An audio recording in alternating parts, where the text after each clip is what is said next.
Hi everyone, and welcome to The Sleepy Scientist. I'm really happy you're here.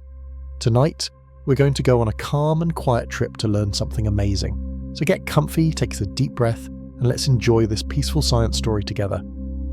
Before we start, tell me in the comments, where are you watching from and what time is it for you right now? If you like relaxing science videos, don't forget to tap the like button. Now let's begin.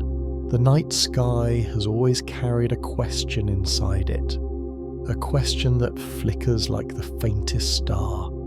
Does space end, or does it go on forever? When you tilt your head back and let your eyes sink into the velvet black, you are peering into an ocean without visible shorelines. An ocean that has wrapped the Earth in silence for billions of years. The more you gaze, the more you feel the pull of distance, as if your thoughts could stretch along the same invisible threads that carry light across unimaginable spans of time. Imagine a single beam of starlight leaving its birthplace in a quiet cluster of burning suns. That photon travels year after year across the void, brushing past galaxies, slipping through empty tracts of space. Nothing halts its journey, nothing slows it, except the sheer enormity of the distance it must cross. And when that light falls into your eye, you are sharing in a story that began long before human hands ever traced shapes in the sand, long before rivers carved their winding signatures on the land. Each star you see is a message from the past, a letter written in the glowing ink of fusion, carried patiently through the dark. And still, the question lingers. Where do these paths of light truly end? If they stretch forever, does forever have a shape? If they stop, what lies beyond the edge? The universe offers hints, but never in a hurry. Scientists have tried to listen to the geometry of space itself as though the cosmos were a softly folded fabric. Some describe it as flat, like an endless sheet that reaches outward without boundary. Others imagine it as curved, gently bending back on itself, so that a traveller moving in one direction forever might eventually return to their starting place, as if the universe were a great unbroken loop. These are not ideas built of fantasy, but of mathematics and the quiet hum of cosmic background radiation, the faint afterglow of the Big Bang that still whispers through the air, even now, like an echo of creation hiding in static. You can almost feel the universe breathe through its patterns. Galaxies swirl in spirals that mimic seashells. Clusters drift apart as if caught in a silent tide. The spaces between them widen with each second, not because they are flying away from one another through a fixed emptiness, but because the fabric of space itself is stretching. It is like dots on a balloon as it inflates, not rushing across its surface, but carried outward as the very skin beneath them expands. This raises the mystery even deeper. If the balloon of space is swelling, what is it swelling into? Is there an outside to infinity, or is infinity all that exists? The mind, gentle and fragile, circles this question as a moth might circle a flame, unable to stop, unable to rest. Now imagine drifting through that cosmic sea. You close your eyes and sense the quiet pressure of nothingness all around. No air, no ground, no horizon to tether you. Just the soft glow of distant galaxies, their shapes smeared like watercolour across the canvas of night. In such stillness, the human body feels small, like a grain of sand caught in an endless desert. Yet even as the smallness settles in, a calmness arises.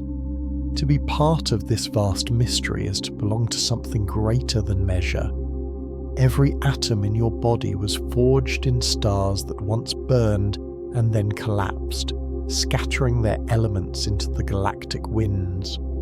You are already woven into the story of the infinite, already an extension of space's unending flow. Scientists sometimes speak of observable limits, of horizons beyond which light has not yet reached us.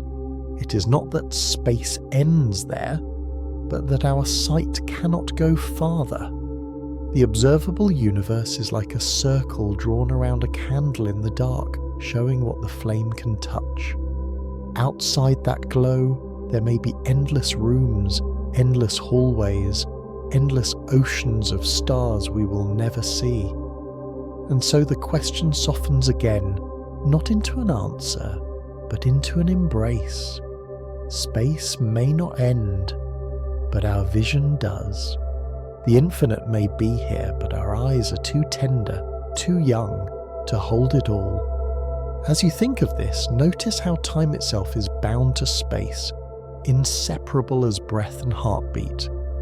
When you ask if space ends, you are also asking if time itself has a wall, if the river of moments could ever dry up.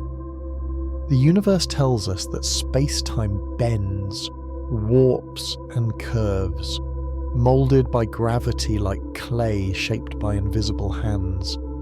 A planet rests within this curve, a star bends it further, a black hole folds it nearly shut.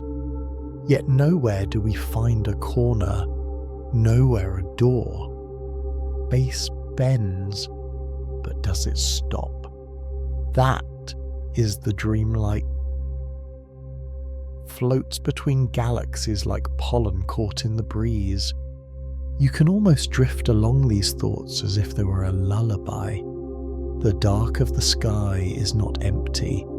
It is alive with structure, with waves of energy, with threads of matter too thin for the eye to see. It is a tapestry so large that even our grandest maps are like sketches of a single leaf in a forest. We keep sketching, still we keep asking, and every time a telescope captures a glimmer from farther away, every time a new image reveals galaxies clustered like scattered pearls, the horizon of our knowing stretches a little wider, but never wide enough to find an edge. The comfort of not knowing becomes part of the story. Perhaps space is infinite, perhaps not. Perhaps it loops, perhaps it stretches endlessly, perhaps it has a boundary we will never reach. Yet in lying under the sky, feeling the cool breath of night on your skin, you do not need to solve the riddle. It is enough to know that the question exists, that the question itself is a star, glowing softly in the mind. And as your breathing slows and your thoughts wander through the constellations, you can feel the quiet truth. The universe holds you gently, whether or not it has an end. Now imagine the way light moves through the great web of space like rain slipping across a window that has no frame. We often think of emptiness as nothing at all, but space is not a hollow shell. It is a flexible stage. It can stretch, it can bend, it can ripple like the surface of a quiet pond when a bird lands. These ripples are called gravitational waves. They pass through everything, even through you as you breathe. They carry soft news from far places. Two stars meeting, two black holes folding into one, a bright burst that rings the fabric of the universe. The waves are very small by the time they reach us, but they tell us a gentle truth. Space is not still. It is alive with motion, even in its silence. Let's drift deeper into the way we measure this stage. People say the universe is expanding, and this can be hard to picture. We are not floating away from some special center, like crumbs rising from a loaf. Instead, every place is carried along, the way spots of paint on a balloon move farther apart as the balloon grows. Each galaxy is one of those spots. They are not pushing through space like fish. The space between them is growing. When we look at far galaxies, we see their light stretched into red, like the tone of a note dropped to a lower hum. That red stretch tells us distance. The more the light is stretched, the farther the galaxy, and the faster space has grown between us since the light began its trip. This expanding stage is tied to time. Think of space and time as two threads woven into one cloth. When the cloth bends, the paths of things bend. A star curves the cloth, a planet draws a smaller curve, and a black hole makes a deep well, like a dark whirlpool in the fabric. If you were to travel near such a well, your time would slow compared to time far away. This is not a guess. It is something we have measured with clocks, even with the ones in the satellites that help guide us on Earth. Those clocks tick differently because Earth's gravity and motion bend space-time. The math that carries these ideas is heavy, but the feeling of it can be simple. Mass tells space-time how to curve, and curved space-time tells mass and light how to move. But if space can bend, does it also end? Picture three shapes. A flat plane goes on without edge. A sphere wraps back on itself so you can keep walking and return to where you began. And a saddle shape curves in a way that spreads lines apart. Scientists use careful maps of the oldest light we can see to ask which shape our universe most closely follows. This oldest light is the faint glow left from a time when the universe was very young and very hot, like the last warmth in a cooling oven. We call it the background of the cosmos, a near-uniform bath of microwave light that fills all of space. It is smooth but not perfectly smooth. Tiny differences in its warmth and coolness draw a pattern, like the grain in wood.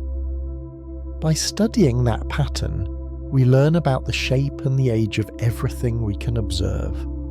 Those studies suggest that on large scales the geometry is very close to flat. When we say flat, we do not mean thin or boring. We mean that parallel lines stay parallel if you follow them far enough, and triangles add up the way you learned in school. Close to flat could mean truly infinite, or it could mean that the whole is curved so gently that we cannot see the bend within the part we can measure. It is like standing in a field so large that the ground seems straight under your feet, even if the planet is round. So the idea of an edge becomes soft again. Maybe there is no edge. Maybe there is a loop too big to know. Maybe the fabric is flat and endless. Our measuring sticks are strong but not boundless. We can speak with care and say what the data favours, and then we can rest in the humility of what remains unknown. Now feel the slow wind of time moving through this picture. Long ago the universe was smaller, denser and hotter. As it grew it cooled, and small seeds of unevenness began to form clouds, and clouds became stars, and stars gathered into galaxies. The story of those seeds might trace back to a very fast growth spurt in the first split second, a bloom we call inflation. In that brief breath, space may have stretched far faster than light itself could cross it, not by breaking any rule, but because the rule is about motion through space, not the growth of space. Inflation is a gentle idea with a bold reach. It helps explain why the glow from that early time is so even in every direction, like the same shade of dawn spread across the whole sky.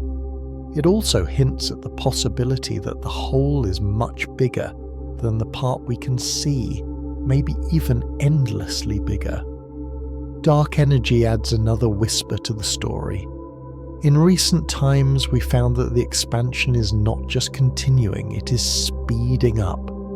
It is as though some very light pressure is woven into space itself, pushing galaxies apart at a slow but steady rate. We call this mysterious pressure dark energy, not because it is black or grim, but because it is hidden from our direct sight. It could be a property of space, like a gentle spring built into the fabric. It could be something else we have not yet named. What matters for our quiet question is this: if the push continues, distant galaxies will drift beyond our view, one by one, like lanterns fading into fog. The observable circle around us will not shrink, but fewer lights will remain inside it. The room we can see will feel more empty, even if the house itself keeps growing without end. There is also the question of what we mean by outside. When you ask if space ends, you might picture a wall, and beyond the wall, a kind of blank room where nothing exists. But if space is all the places where things can be, then an outside is not a place at all. It is more like an idea that does not need to be used. The surface of the Earth has no edge you can fall from, even though it is not infinite. You can walk forever and never meet a border, because the surface loops. In a similar way, space might be finite yet unbounded, or it might be infinite and unbounded. In both cases, you can travel without ever finding a wall. The difference is in whether a traveller would, in principle, ever return to the start without turning around. That is a curious thought, like tying the universe into a soft knot that is too large to hold in the mind. Some scientists think about the shape not only in terms of bending, but also in terms of wrapping. A space can be flat and still be wrapped in special ways, like a video game world that seems endless because the edges connect. If you go far to the right, you come back from the left. If you go up, you return from below. In such a wrapped space, you might see the same galaxy in more than one direction, repeated like a pattern on a quilt. People have searched for such repeating signs in the oldest light, like matching circles that would tell us the room is stitched to itself. So far, no clear pattern has appeared. That does not rule it out completely, but it leans us toward the idea that if there is wrapping, it is woven on scales larger than our visible patch. Again, the answer arrives as a soft maybe, held with care.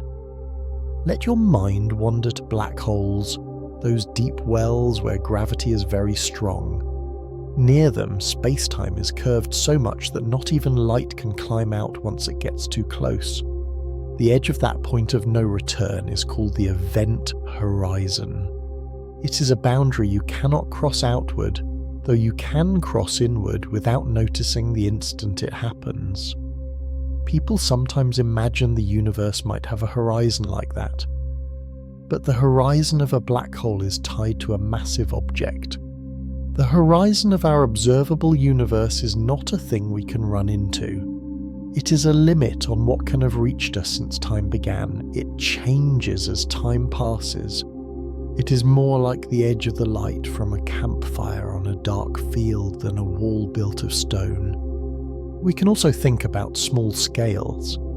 The emptiness between atoms is mostly space, but even there the field is not truly blank. Tiny flickers of energy dance in and out, a jitter that never fully rests. Some wonder if space might be made of tiny grains, the way sand makes a beach, too small to see with any current tool. If space were grainy, there might be a finest length below which distance loses its usual meaning. This idea belongs to a future theory that would join the rules of the very small with the rules of gravity. We do not have that full picture yet. It is like knowing two lullabies that each send you to sleep and then wishing for a third song that joins them into one gentle tune. Until then, we treat space as smooth, and the music we have already learned plays well enough for many things. As we float through these thoughts, it helps to return to simple feelings. You stand under the night and it seems still, but even now, our galaxy moves, and our group of galaxies drifts. The whole sky changes slowly, over ages longer than any human life. The constellations are snapshots of a dance too slow for our eyes. On that stage, every star, every dust cloud, every planet is both an answer and a question. The more we learn, the more tender our questions become. We no longer ask for sharp edges and bright borders. We ask for how the whole fits together, how the curve and the stretch shape the possible paths of light and life. Some wonder if there are many cosmic rooms, a grand collection of universes, each with its own gentle rules. This is called a multiverse in soft talk. It is not a story we can test with ease, and some say it is not science yet, only a wide thought. Others say it could be a path to explain why our own room has the right balance for stars and people to form. If there are many rooms, we may always live inside our own walls of knowledge, waving at neighbours we can never meet. The idea is both large and quiet. It does not answer whether space ends, but it changes the flavour of the question, the way a small note of honey changes a cup of tea. If you bring your hand to your chest and feel your heart, you are touching a clock grown inside you. That clock is tuned to rhythm shaped by suns and seasons. When people first mapped the sky, they were really mapping the timing of their lives. The day is one turn of Earth. The month grew from the moon. The year is our path around the sun.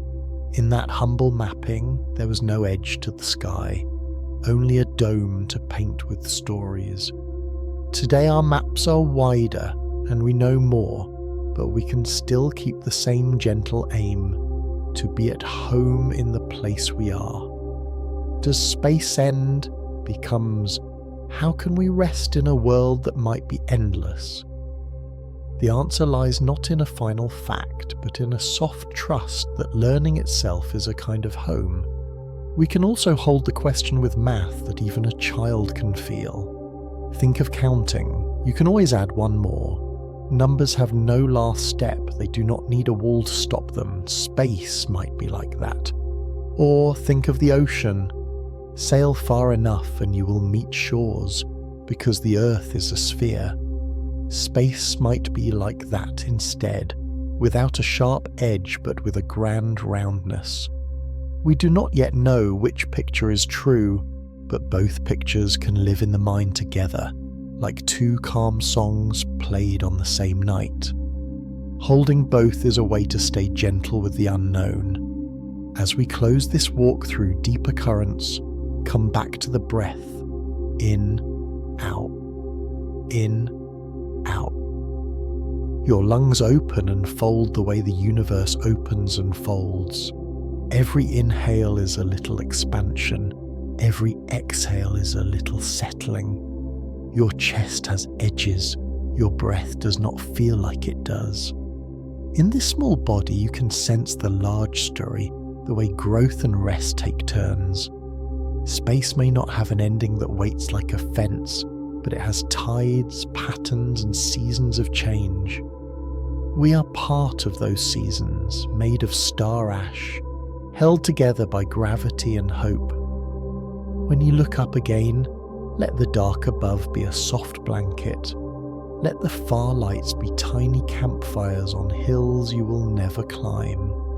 The question of the edge can curl up beside you and fall asleep. It does not need an answer tonight. It only asks to be held with wonder, the way you would hold a small bird in your hands, warm and careful until it is ready to fly. There is a calmness that arrives when you accept that some questions are meant to stay open, like windows that welcome the breeze. The thought of an ending to space is one such question. The more you listen to it, the more it drifts from a demand for an answer into a gentle companion for the imagination. You can close your eyes and feel yourself floating, not in a capsule or a suit, but simply as a mind set free in the wide ocean of night. Around you, galaxies drift like lanterns placed carefully on a black lake, each one glowing with the fire of billions of stars. They do not huddle together, nor do they scatter without pattern. They weave a vast lace of light, stretching so far that even the fastest thought cannot reach the edge of the pattern. To think of an edge is to think of endings, but endings in the universe are not sudden walls, they are transformations. A star ends its life by becoming something else, either a white ember, a dense neutron seed, or a hole so deep that light itself cannot escape. A planet ends when it is swallowed or shattered, and yet its pieces carry on, joining new clouds and new worlds. Even your breath ends when it leaves your lungs, but then it becomes part of the sky, part of the trees, part of the gentle circle of life. If the universe itself has an ending, it may not be a door you walk into, but a change of form too vast for the mind to hold. And if it has no ending, if it stretches forever, then it is a song without a last note, a river that hums beyond the horizon. But let's return to the now, where your heart beats gently under the same stars that lit the eyes of ancient dreamers. When those early humans looked up, they did not ask about geometry or inflation or dark energy. They asked if the sky had a ceiling, if the gods placed lanterns there, if beyond the dome there was water or fire. Their questions were painted into myths, gentle answers for sleepless nights. Today we hold telescopes instead of torches, but the spirit is the same. We ask with awe. We reach with curiosity, and we find comfort not only in what we learn, but in the act of asking itself. It is this shared wondering carried across centuries that makes the question of whether space ends feel like a song sung by every generation. Now imagine yourself walking in a quiet meadow. The grass folds under your steps, the air smells of earth and rain. You look up and see the Milky Way, a pale river flowing across the dark. You know that this river is not a ceiling, but a collection of countless suns, each with their own planets, their own stories. And beyond them are more rivers, more clusters, more veils of light. The thought is both overwhelming and soothing. The meadow has edges, the night sky does not seem to. You're held between the known and the infinite, between the soft touch of the ground and the limitless sweep of the stars. It is here in this balance that the question of ending becomes most tender. You cannot see the edge, but you can feel the wonder of not seeing it. Science, for all its care, teaches us humility. We know that our instruments only reach so far, that our theories are models shaped by the limits of our sight. The universe could be infinite, or it could be finite in a way that still feels endless to us. We may never know which is true, but this does not make the asking empty. It makes it human. To rest under the stars and whisper, "Does it end?" is to take part in the same vast dance that shapes galaxies. Your question is itself a star, a small light in the great dark, and it adds to the brightness of the whole. It is through these lights, questions shining across generations, that we find our place in the cosmos. Think of a child holding a seashell to their ear, hearing the hollow echo of waves. The child knows the ocean is not inside the shell, but the sound carries the memory of it. In the same way, when you listen to the quiet of the night sky, you are not hearing the end of space, but you are hearing its echo in your mind. You are part of that echo, carrying the sound of infinity within you. There is no need for the ocean to fit inside the shell, And there's no need for you to hold the whole universe inside your knowing. The echo's enough. The question is enough. And so the story of whether space ends becomes less about finding a final line and more about learning to live with openness. The mind can stretch across billions of light years, can curl around black holes, can glide through the curves of time. But the mind can also rest, like a bird folding its wings after flight. The question does not press for urgency. It is a soft invitation, a gentle reminder that mystery is a kind of nourishment. Just as sleep feeds the body, mystery feeds the soul. Without it, the night would be too small. With it, the night becomes a vast cradle, rocking you in silence. As you settle into this thought, let your breathing slow. Each inhale is a tiny journey outward, each exhale a return home. The air that fills you is borrowed from stars, passed down through the ages, shaped by the same physics that shapes the galaxies. You are not separate from space. You are space. Your atoms are its atoms. Your time is its time.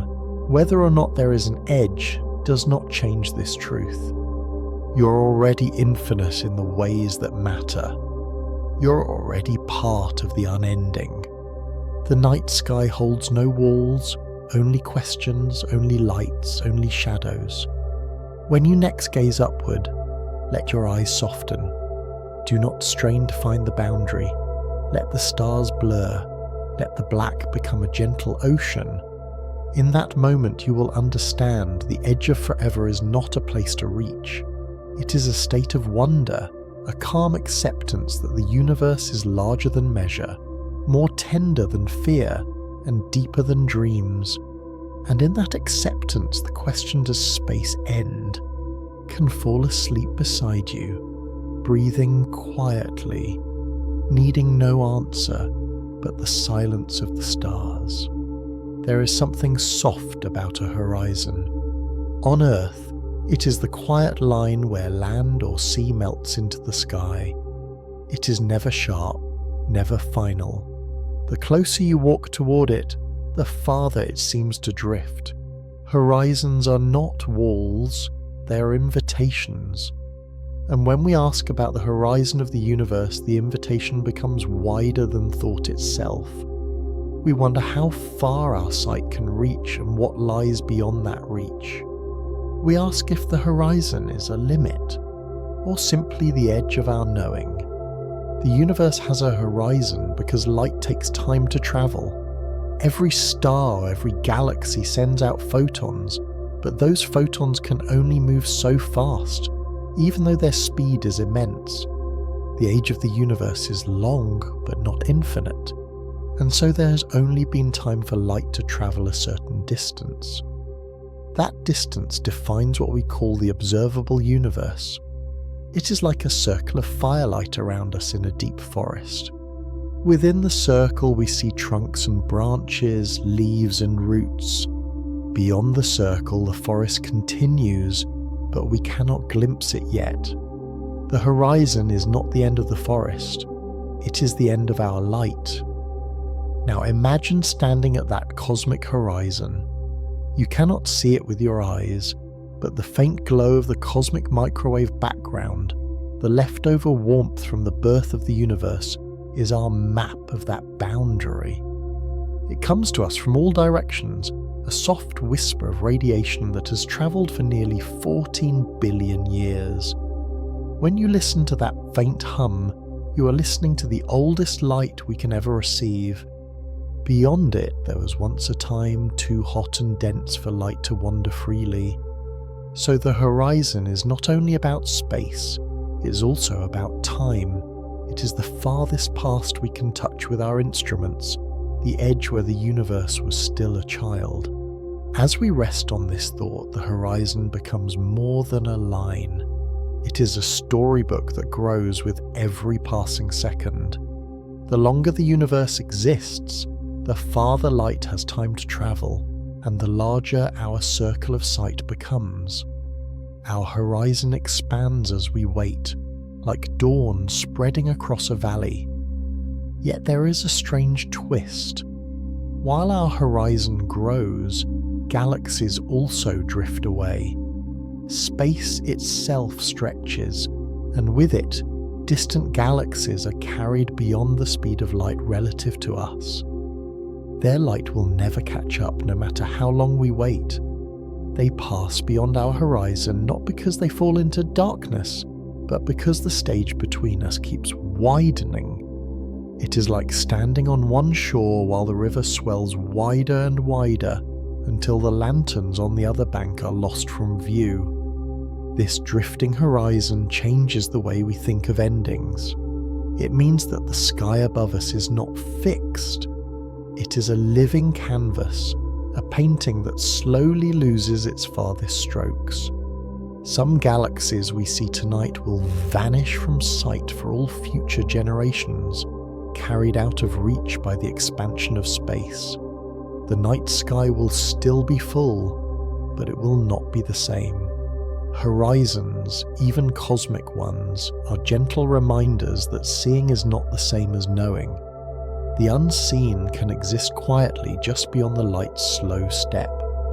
Now close your eyes and picture the horizon of the sea. You stand on a shore, the waves lapping at your feet.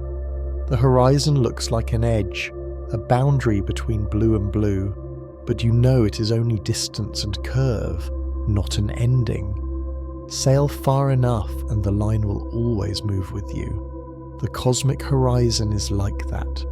It moves with time, with growth, with the dance of expansion.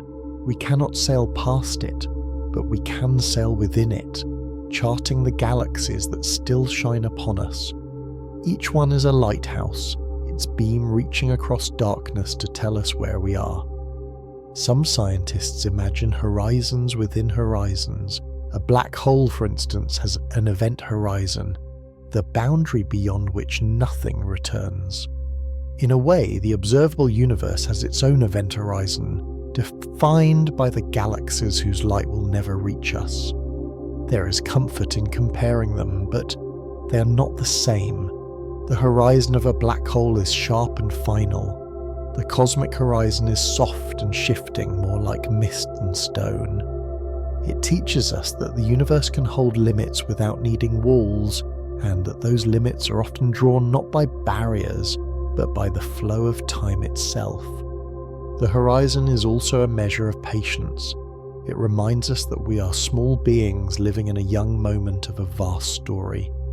The universe has chapters we will never read, pages that drift beyond our reach before our eyes can open wide enough. But within our circle of sight, there is enough to keep wonder alive. Billions of galaxies, trillions of stars, countless worlds circling in silence. To live within such a horizon is not a loss, but a gift. We are given just enough to marvel, never so much that the mystery disappears. If you listen closely, you might hear the horizon as a lullaby. Its song is the soft hum of ancient light, the whisper of galaxies moving apart, the quiet rhythm of expansion. It does not rush, it does not answer quickly, it simply carries you gently into a sense of scale that loosens the grip of daily worries. Horizons drift, but they do not vanish. They remind you that the unknown is always near, that discovery is endless, and that there is beauty in never quite reaching the end. And so the question of horizons becomes not about what we cannot see, but about how we live with the unseen. We can accept that our sight is finite, and yet our wonder is not. We can let the drifting boundaries of the cosmos teach us to be gentle with what we do not know. The horizon does not need to be captured. It only needs to be watched, like the slow fade of sunlight into dusk, or the slow arrival of stars one by one into the darkening sky. In that quiet watching, the universe feels less like a puzzle to solve and more like a song to rest within. Let's drift deeper into the mystery of horizons, where time and space braid themselves together into something almost too vast to hold. In the quiet language of physics, the universe is not only expanding, it's doing so with increasing speed. This gentle acceleration is driven by something we do not fully understand, something we've come to call dark energy. It is not dark because it is shadowed, but because it hides from our instruments. We feel its effects in the way galaxies drift apart more quickly with time. It does not pull or push in the way wind might sway a leaf. Instead, it behaves like a tide within space itself, pushing everything outward with a soft but steady hand. And as this outward flow continues, the horizon shifts. There is a subtle sadness in knowing that galaxies we now see may one day slide out of view forever, not because they vanish, but because the space between us grows so swiftly that their light will no longer be able to reach us. These galaxies, some of them now shining in the telescopes of today, will become silent shadows in the sky of tomorrow. Future astronomers, if they exist in billions of years, may look out and see only a few local galaxies, unaware that once the sky was so full. The cosmic horizon will have grown so vast that the outer lights will be gone. But we are here now, in this particular blink of time, and we can still catch those distant beams. Every photon that falls into our telescopes is a gift from a place we will never visit. A story that began long before humans walked or dreamed. Each one has crossed trillions of miles, bent by gravity, stretched by expansion, dimmed by dust, and still it reaches us. And so, even as the horizon drifts, it delivers light. Even as it moves away, it allows something soft to pass through. It becomes not a wall, but a veil, and a veil can glow. The drifting horizon teaches us to think not only in terms of distance, but in terms of time's reach. When we look farther into space, we are also looking farther into the past. The most distant galaxies are also the youngest we can see, not because they are small or faint, but because their light began its journey when the universe was still new. So our horizon is also a history, a record written in starlight, page after glowing page. Each galaxy, each flicker, is a sentence in the autobiography of the cosmos, and every new telescope is a turning of that book's fragile pages. Sometimes we speak of the light cone, a concept in chess-time that shows all the events that can ever affect or be affected by a point. Your personal light cone is the region of space and time where signals can reach you or be sent by you. The observable universe is a kind of collective light cone shaped by the age of the universe and the speed of light. It defines not just where we are, but what we can know, and yet there may be more beyond, much more. Places whose light will never touch us, places whose existence we can only guess. This thought does not close the heart, it opens it. It reminds us that our map is only part of the terrain. Now imagine standing in a vast desert at night. The sand is cool underfoot, and the stars above are sharp and still. In that quiet, you feel the distance of light, the silence of great spaces. You understand that your body is small, your heart beats short compared to the age of the stars, and yet in that smallness, there is something wide. You are aware, you are asking, you are part of the horizon, not outside it. You carry within you the same particles that drift between stars, the same laws that stretch galaxies apart. You're not lost in the drift, you're made of it. As the universe grows, so does its story. And within that story are the clues we use to trace the shape of the horizon. We look at supernova, those bright final flares of dying stars, to measure distance. We study the microwave background to measure age and curvature. We observe the dance of galaxies to understand the mass and energy that fill space. From all this, we learn not just numbers but moods. The universe is calm. It does not tremble or roar. It expands with grace, with balance, with a silence that seems almost sacred. And the horizon that surrounds us is part of that silence, part of that balance. There are thoughts that space may be infinite, or that it may wrap upon itself in a vast, curved loop. In either case, the observable horizon remains the same. It marks the line between what we can touch with our light and what lies forever out of reach. But even in what we cannot reach, we can imagine. Imagination is the tool that lets us stretch our minds past the veil to wonder what might lie beyond. More galaxies, different physics, other forms of matter, or simply more of the same repeating into forever. Each answer is only a possibility, but each possibility keeps the horizon alive. And so the horizon becomes not just a measurement, but a mirror. It reflects how far we have come in understanding and how far we still wish to go. It reminds us that science is not a ladder to the end, but a path into deeper wonder. With each discovery, the edge of our knowing expands, but the mystery remains. This is not a failure, it is a grace. A universe with no mystery would be too small to be real. A universe where the horizon is always drifting is one where curiosity never dies. In the poetry of the cosmos, the horizon is the pause between verses, the breath before the next note. It is not the end of the song, but the space that gives the music meaning. We stand inside that pause, listening, measuring, dreaming. Our instruments are quiet and cold, made of metal and glass, but the questions they serve are warm and full of life.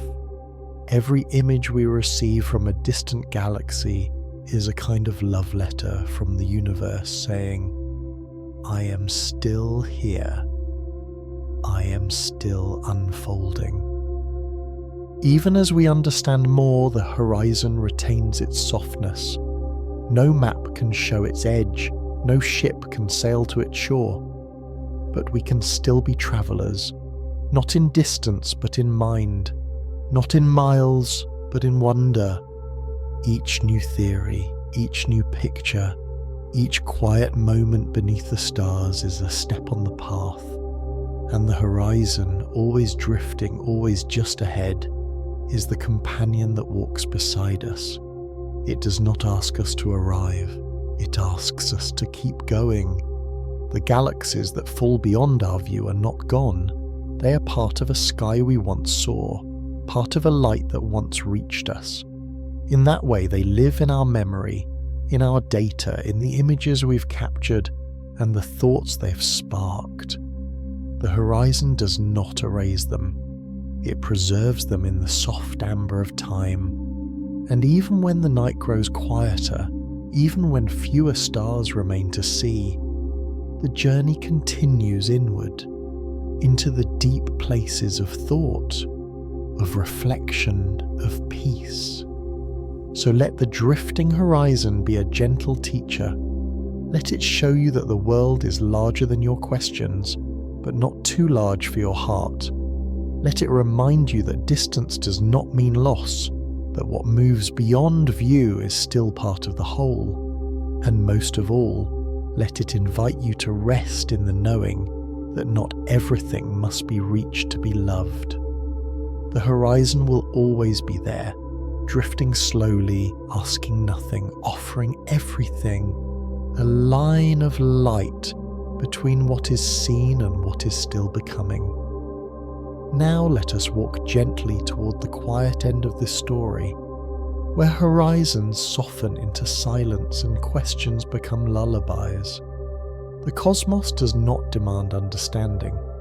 It offers itself like a field of stars, waiting to be wandered through, not conquered. And the horizon, that drifting line between the seen and the unseen, becomes more than a border.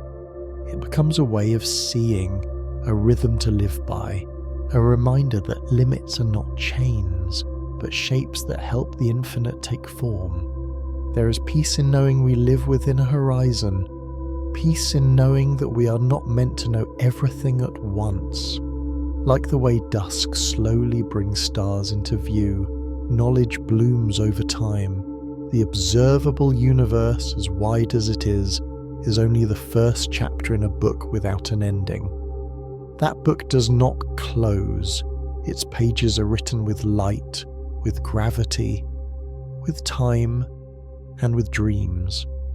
Every telescope we build, every theory we test, every gaze into the night is a sentence added to that story. And the drifting horizon moves on, not as a vanishing line, but as a dance partner, always a step ahead, always leading us into deeper wonder. One day, perhaps far from now, the sky above us may seem emptier. The most distant galaxies may no longer shine in our view. The stretching of space may carry them beyond the last reach of light, into a realm where their glow can no longer arrive. But their story will still be written in the past. Their light will remain in the ancient data we hold, the images already caught, the words already whispered. In that way, they will never truly be lost. They will become memory stars kept not in the sky, but in the minds of those who looked up and listened. And perhaps that is the secret of the horizon, that it is not a place, but a feeling of reaching, a feeling of listening for something just out of sight, just out of reach, but close enough to believe in. When you stand on a beach and watch the sky melt into the sea, you know the ocean goes on. You do not need to see the far shore. You trust it. You feel it. The same can be true of the cosmos. We need not touch the edge to know it holds us. Let us return for a moment to that early light, the faint whisper from the time just after everything began. That light has travelled across a universe that has changed and grown and stretched, and still it reaches us. It brings with it the shape of the universe, the memory of its youth, the first fingerprints of time. We study it, not to find the end, but to understand the beginning. Because beginnings tell us not where we are going, but how we came to be. And within that becoming, we find a sense of belonging. You are part of that story. You, breathing now, are shaped by the same forces that shape the stars. The particles in your hands were once scattered across the sky. The atoms in your blood were born in ancient furnaces that burned before Earth had cooled. The rhythm of your heartbeat echoes the rhythm of galaxies turning, and the space within you, the space between your thoughts, between your cells, mirrors the space out there, vast, silent, alive with possibility. The horizon outside and the one inside are not so different. We often think of knowledge as a light pushing back the dark, but sometimes knowledge is a candle flickering in a vast room, and the darkness around it is not fearsome but beautiful. It gives shape to the light. It reminds us that there is always more. The horizon reminds us of this too. It is not the end of the path, it's the edge of the campfire's glow, the place where the stories quiet down and the stars begin to whisper their own tales. If you were to travel faster than light, which our physics tells us is impossible, you would not reach the edge of the universe. You would not find a wall. Instead, you would pass through the fabric of time itself, through layers of history, through the texture of memory written in energy and form. There is no wall, no curtain. there is only the stretching of space and the softness of time, both of which fold gently around us like a blanket in the night. In dreams, we often walk toward distant places that shift as we move.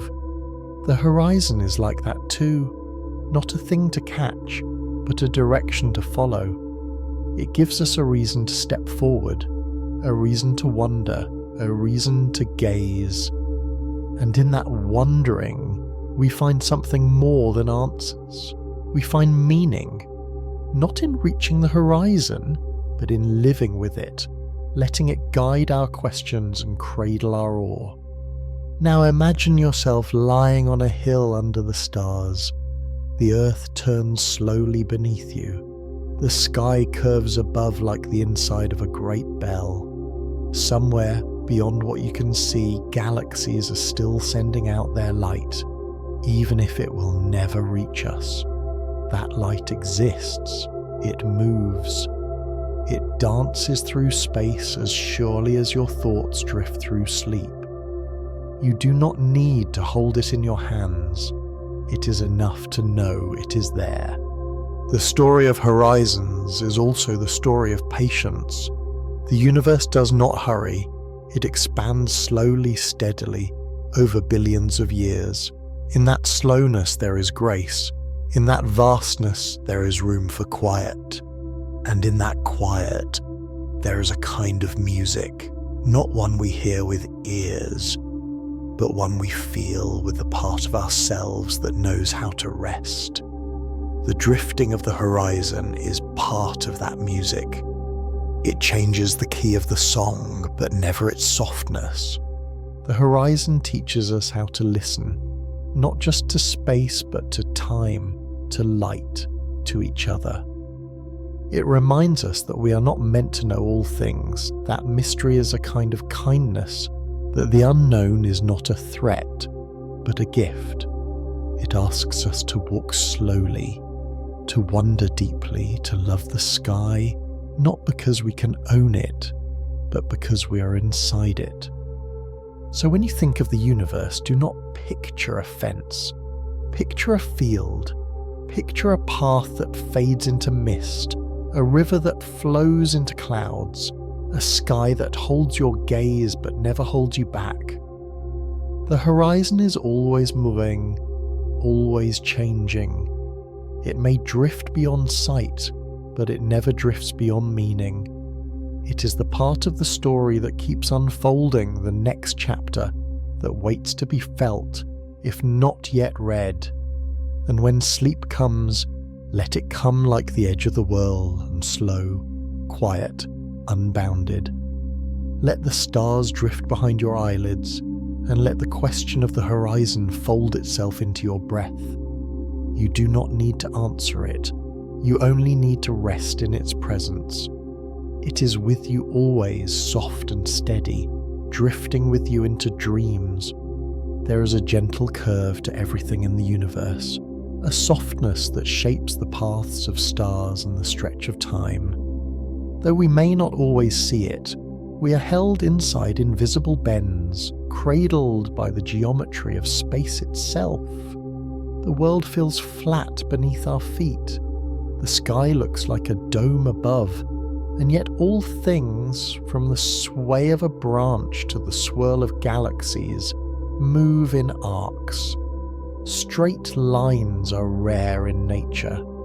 Even light, that swiftest of travellers, is pulled into graceful curves when it passes near great masses.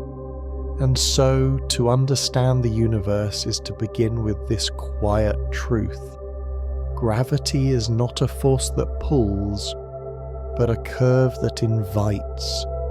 Imagine a great sheet stretched tight in the dark, so smooth you could glide your hand across it without feeling a wrinkle. Now place a heavy marble at its centre. The sheet dips softly, curving around the weight.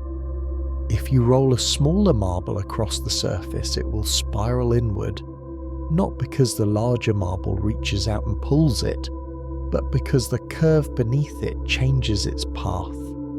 This is how gravity works, not as a tug, but as the gentle shaping of space and time. Where there is mass, there is curve, and where there is curve, there is motion. Einstein saw this more than a century ago, and with quiet equations he drew a new picture of the cosmos. He said that space and time are not separate threads, but one woven cloth, and that mass tells this cloth how to bend. In turn, the bent cloth tells mass and light how to move. This simple, elegant idea replaced the old notion of gravity as a force acting across emptiness. Instead, the universe became a dance of curves and responses, of presence and path. Stars bend the space around them, planets follow those bends, moons echo the curves made by their planets, and we, on our small world, are part of that same flowing script. Now close your eyes and drift upward in your thoughts. Rise above the earth, watching the continents fall away beneath soft clouds. The planet curves gently, its edges smooth and round. Higher still, you see the moon hanging nearby, circling along a curve so stable it has danced the same rhythm for billions of years. The Earth and Moon fall toward each other always but never collide. Their mutual curve becomes a song, a balance between motion and bend. Beyond them, the sun lights the void, holding planets in wide arcs. Mercury moves fast and close, Venus with serene slowness, Earth steady and sure. Farther still, Jupiter and Saturn draw their giant spirals, so slow they seem carved into time itself. These curves are not imposed from above, they arise from the very shape of space. The sun does not command the planets to orbit, it bends the space around it, and the planets follow those curves like marbles rolling along an invisible bowl. The stars are not chained, they are cradled, held, not forced. This is the kindness of gravity, not a push, not a pull, but a softness in the fabric that makes the orbits bloom like flowers turning toward the sun. And this bending does not stop with planets. Galaxies themselves are vast spirals of stars, each star moving along a path shaped by the combined curves of all the others. These paths are not random, they are the result of billions of tiny attractions, each one folding space slightly, like ripples in a great pond. Together they shape a graceful whirlpool of stars, gas, dust, and dark matter. Yes, dark matter. That unseen substance that makes up most of the mass in the universe. We cannot touch it or see it directly, but we know it's there because it leaves its fingerprints in the curves. When astronomers measure how fast stars move in galaxies, they find something strange. The outer stars move faster than expected, as if held more tightly than visible mass can explain.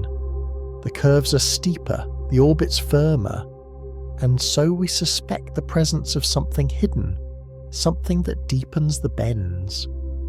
Dark matter becomes not a thing to fear, but a silent sculptor, shaping galaxies into the structures we see today. It holds the stars the way wind holds the shape of a sail, invisible but undeniable. Even light, which we think of as straight and sharp, feels the curve. When it passes near a massive object, it bends. This is not because it changes its mind, but because space itself is bent, and light must follow. The effect is called gravitational lensing, and it lets us see faraway galaxies magnified and warped, their images stretched like reflections in a stream. These distortions are not flaws, they're the signature of mass, the fingerprint of the curved universe. Through them we glimpse not just distant light, but the structure that holds the stars.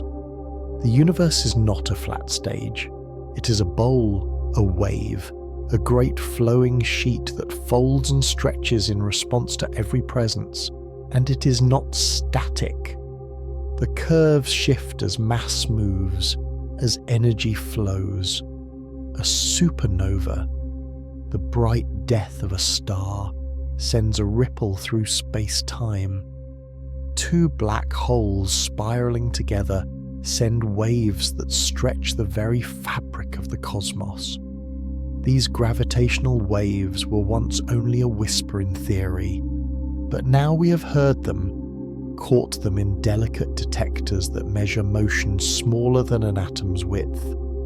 The universe sings in curves, and now we are beginning to listen. Think of your own body for a moment.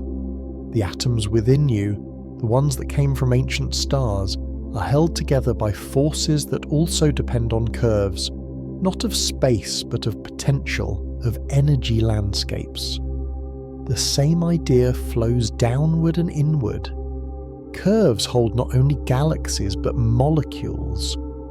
Electrons orbit nuclei in shapes dictated by the invisible math of quantum fields. There are symmetries and patterns, dips and valleys, and each one shapes behaviour. From the largest structures to the smallest particles, the universe prefers to bend, to soften, to flow. We often imagine the cosmos as cold and harsh, but the truth is more subtle. There is elegance in its structure, grace in its design. The curves that hold the stars are not violent. They're not the result of crashing or chaos. They are the result of time, mass and space folding together in quiet agreement. And in this gentle folding, galaxies spin, stars are born and planets trace paths that cradle life. The Earth does not fall into the sun because it is moving forward, always forward, held in orbit by a curve that turns falling into circling. It is like a leaf caught in a whirlpool, not drowned, not thrown, but turned in slow motion forever. You can almost feel this curvature if you pause and breathe. The weight you feel in your limbs, the tug toward the floor, now that is gravity too. That is the curve of Earth's presence shaping the space you inhabit. You're not being pulled, you're being guided. The floor rises to meet your steps, not because of force, but because of shape. You move through the bend without noticing every moment of every day. The stars above are held in place by the same kind of curve, and when you lie down and look up, you are looking into a sky shaped by grace. The light that reaches you has travelled not in straight lines, but along pathways moulded by the presence of all things. The curve that holds the stars is the same that guides the moon, that keeps the oceans in rhythm, that lets you fall asleep with the quiet comfort that the world beneath you is stable, safe and known. And so we begin our story not with fire or fury, but with curves. The gentle turns in the fabric of everything, the hidden shapes that hold us close. In the silence between stars, in the stillness of space, there is structure, there is embrace. And as we drift forward into the deeper parts of this tale, let us remember, the universe does not need to be harsh to be vast.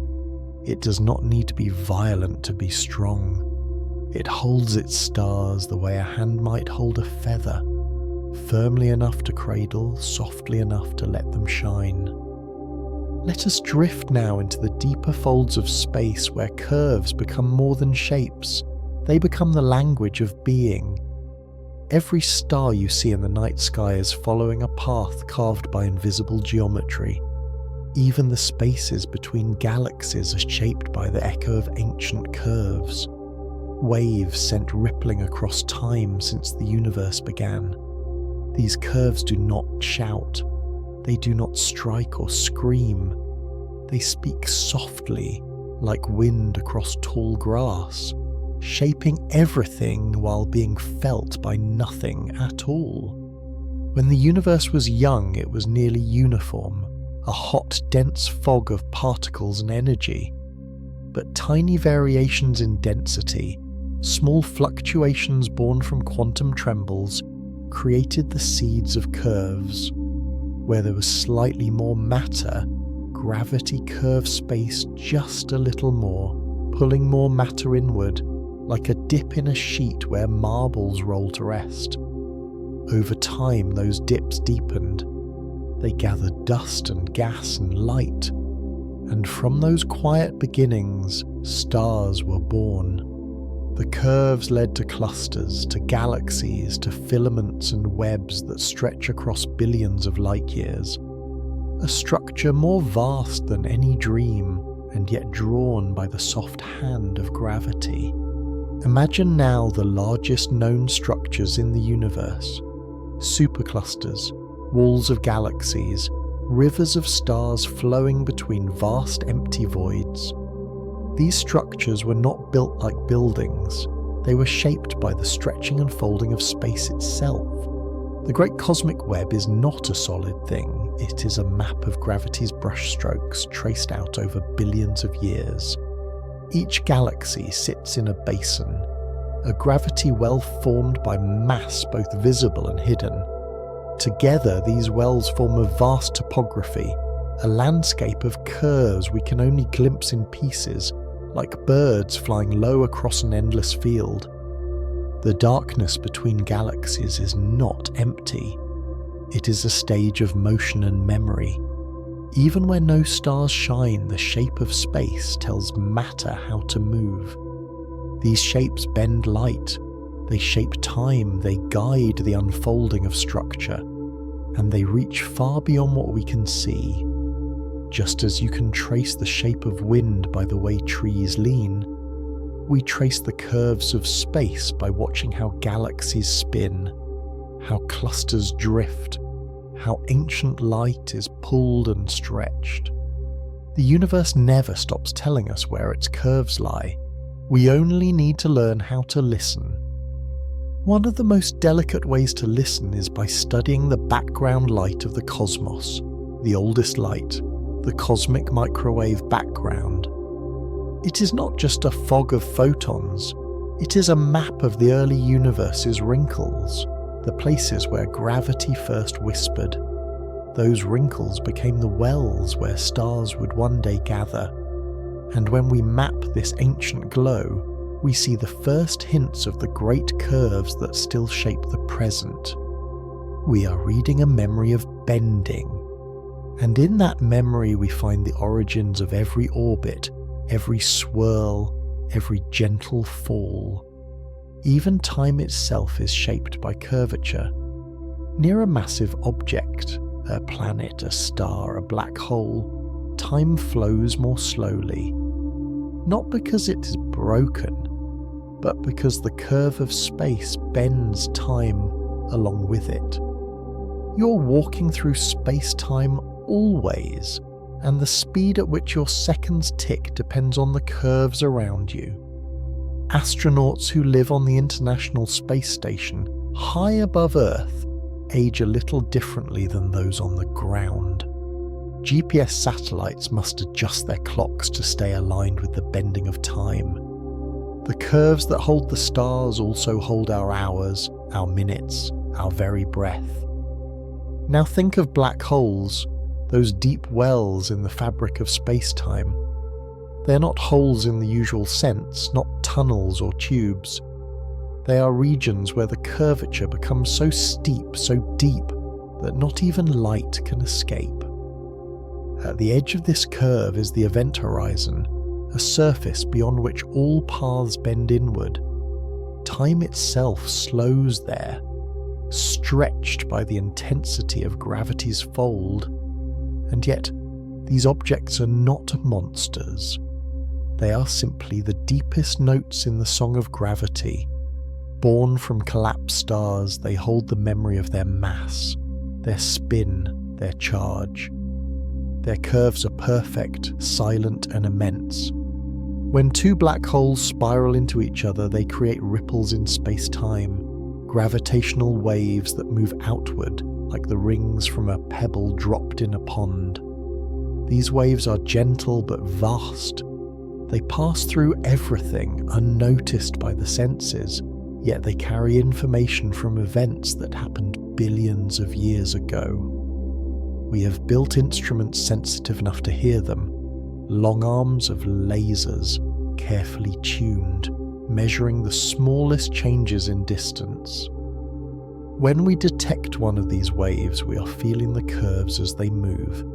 It is like hearing the voice of the cosmos singing across time.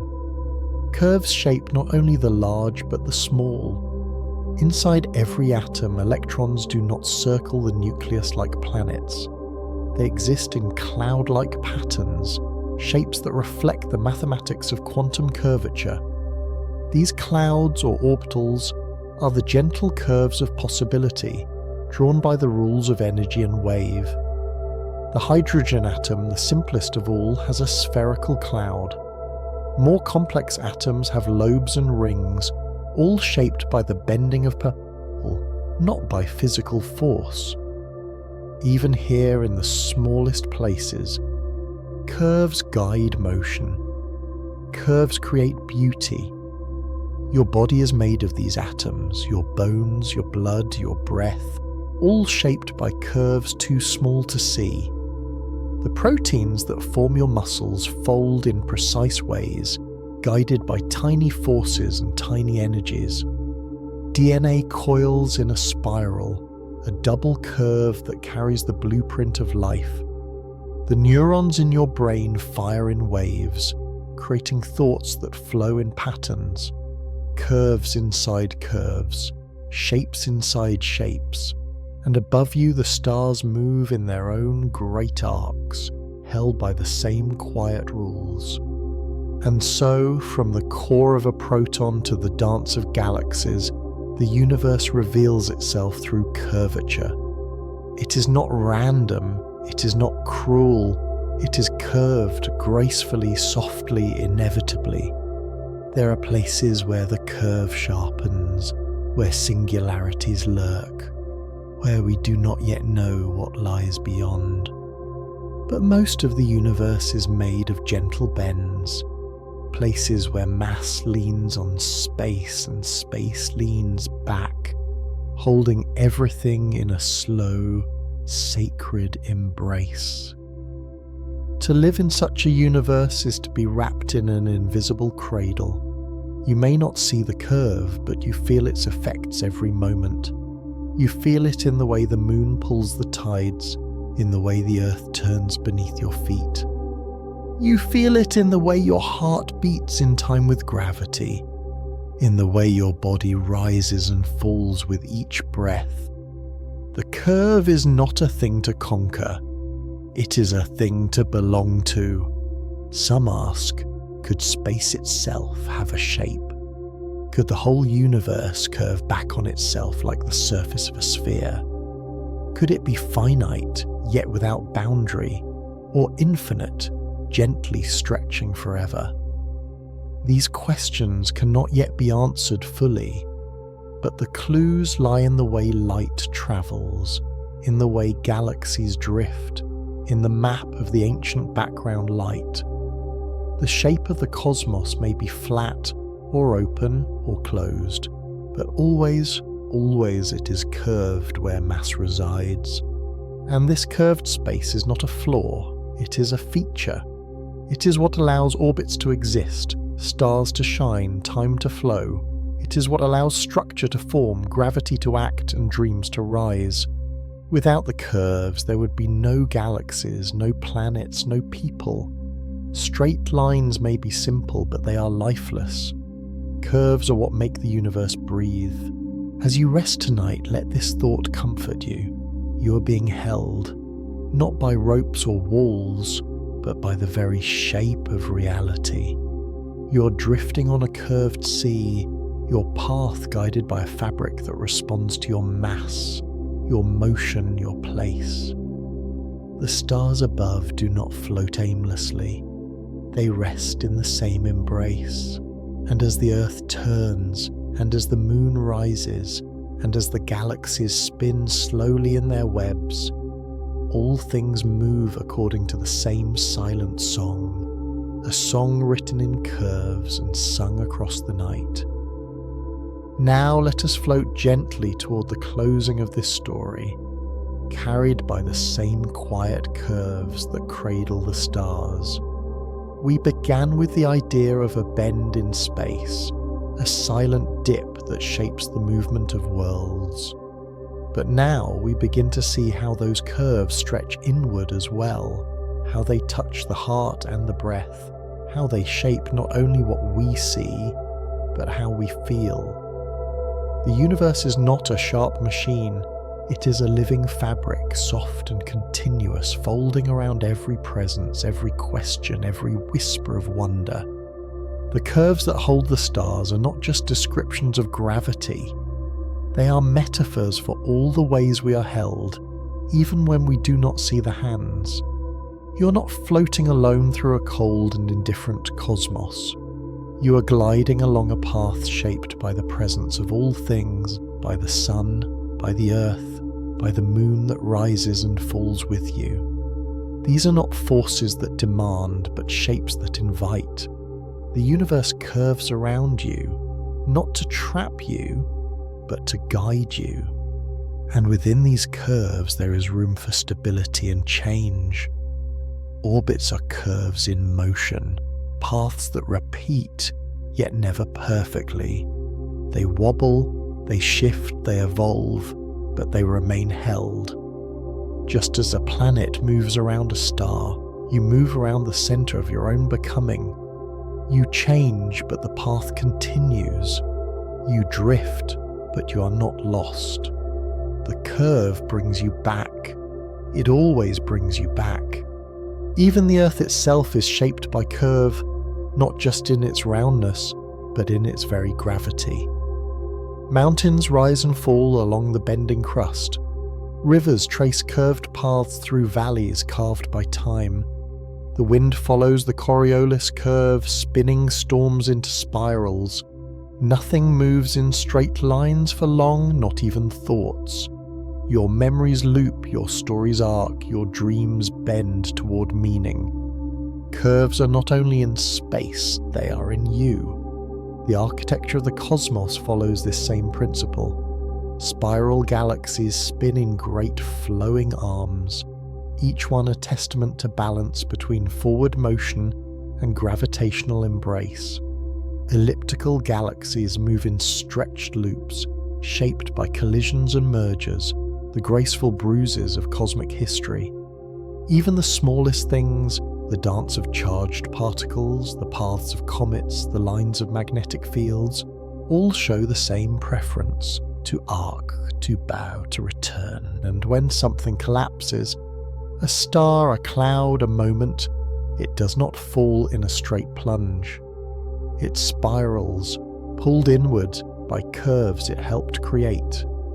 This is the story of black holes, of galaxies merging, of stars being born from dust. Collapse is not a failure of structure, but a folding inward, a change of form.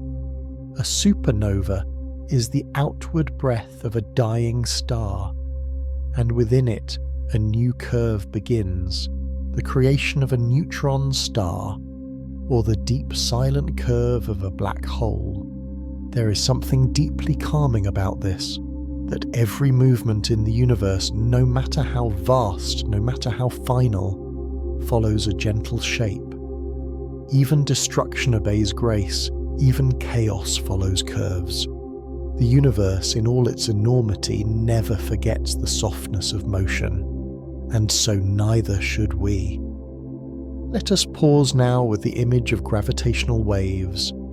These are not ripples in a pond, they are waves in the fabric of existence. When black holes spiral into one another, they send out a pulse, not of sound, not of light, but of stretch and squeeze, moving outward through the very geometry of the cosmos. These waves pass through galaxies, through solar systems, through your body. You do not feel them, but they are there. They are the lullaby of the largest events, sung in a language older than time. It took great care and quiet persistence to hear them. Scientists built long arms of mirrored light stretching miles apart to catch the faintest echo. And when they did, when the first gravitational wave was heard, it was like hearing the voice of the universe itself whispering, "I move." I remember the waves carry stories of the deep past, of black holes that met in darkness long before the Earth formed. They are the memory of the universe curved and woven into motion. As you listen to this, remember that you too leave curves behind. Your steps leave gentle marks on the ground. Your voice moves in sound waves that ripple through the air. Your choices bend the paths of others. Your presence curves space, however slightly.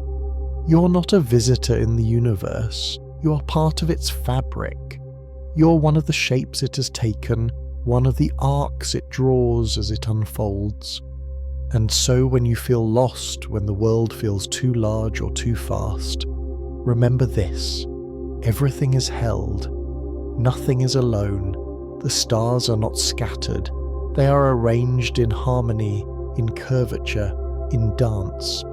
And you too are part of that dance, not outside it, not beneath it, but inside, flowing along your own curve, guided by a geometry too subtle to see, but not too subtle to feel.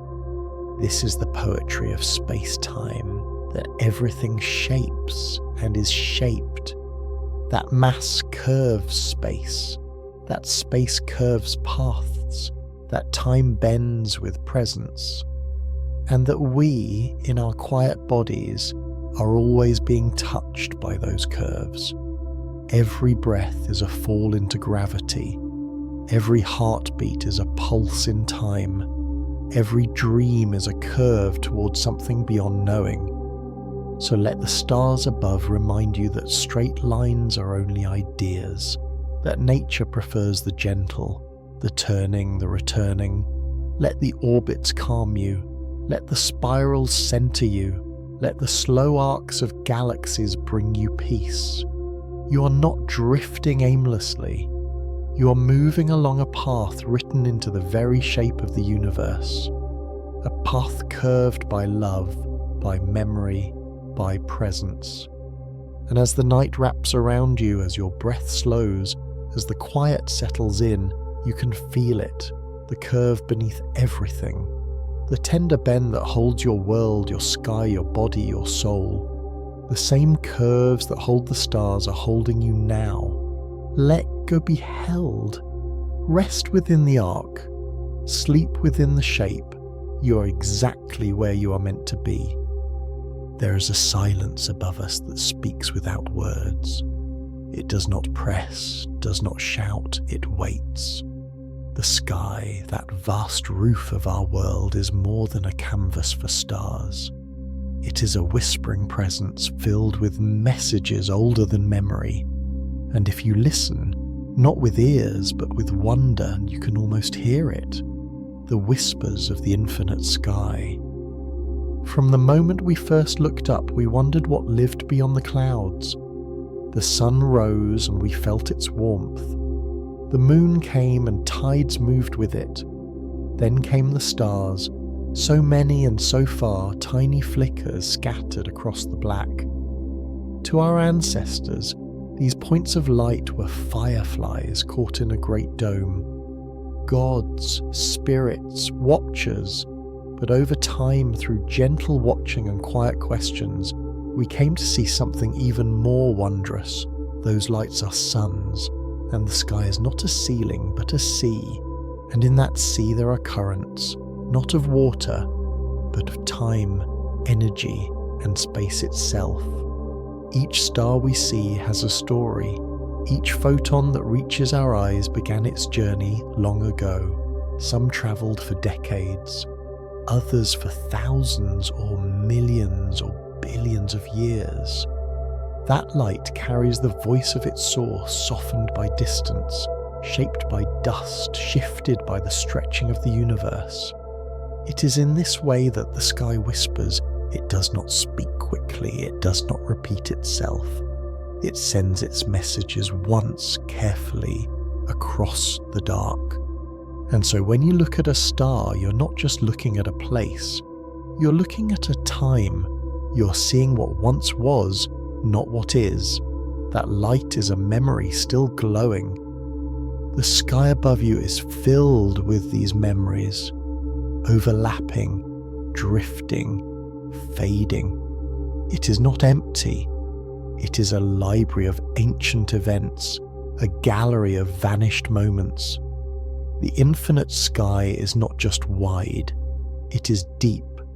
Every direction is a tunnel into the past. Now close your eyes and imagine rising upward, higher than the tallest mountain, higher than the edge of air, into the black. The earth fades beneath you, a blue curve floating in shadow.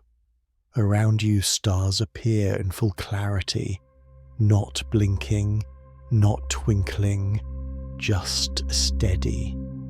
The silence here is complete. No wind, no voice, but the light is everywhere. It fills your vision. Not only starlight, but also the faint uniform glow that surrounds all. The cosmic microwave background. The sky whispers with this too, a hush left over from when the universe was very young. This whisper is not loud. It is like the warmth of coals long after the fire has gone out. It carries with it the signature of the Big Bang, stretched thin by time.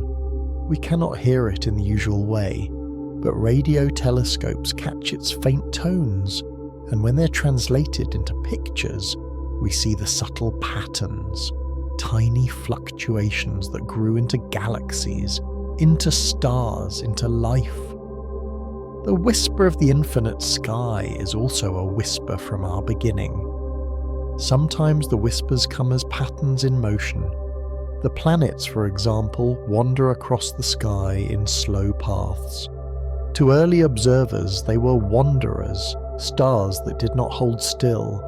But now we know they are worlds, moving with us around the sun, each on its own gentle curve. Their motions whisper stability, repetition, rhythm. The sky speaks in orbits, in alignments, in eclipses that pass like breath over the world. These are not accidents, they are soft signs of the laws that hold everything together. And then there are the comets. They come rarely, trailing long tails behind them, as if pulling stories from the edge of the solar system. They are icy time capsules, untouched by warmth for eons, until they drift close and wake. Their paths are vast and slow, and their glow is soft, but the sky holds them too. Each comet is a whisper from the deep cold, from the time before planets finished forming. Their messages are not loud. They shimmer and fade like snowflakes on fire. The sky also whispers through phenomena we cannot see at all. Neutrinos, for instance, ghostly particles that pass through your body, the earth, and everything else with hardly a touch. They are born in nuclear reactions, in the heart of stars, in exploding supernovae, in the first seconds of the universe. They travel almost untouched, moving through light years of matter as if it were mist. Our instruments are only now learning to catch a few of them, like trying to trap shadows. But they are there, always moving, always singing. Their song is not in sound. It is in presence, in passage, in the delicate flutter of mass.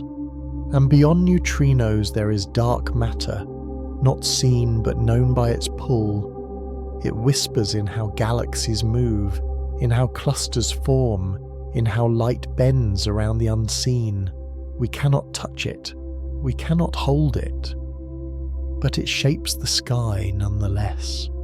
Its whispers are slow and strong, the kind of silence that guides without needing to speak. The infinite sky also speaks in the way it stays the same while everything beneath it changes. Empires rise and fall, forests grow and burn, rivers shift and mountains wear down. But the sky, the wide dark sky, remains. The same constellations that guided farmers and travellers long ago still shine. Orion still draws his bow. The Pleiades still shimmer like a broken necklace. The North Star still waits above, a calm eye in the spinning of the world. The sky does not forget. And yet even it changes, not quickly but slowly, like a breath held for 1,000,000 years. Stars are born and die, constellations shift with time, our solar system moves through the galaxy, and the galaxy itself spins through the void. One day, far in the future, even the stars we know will be gone, replaced by others.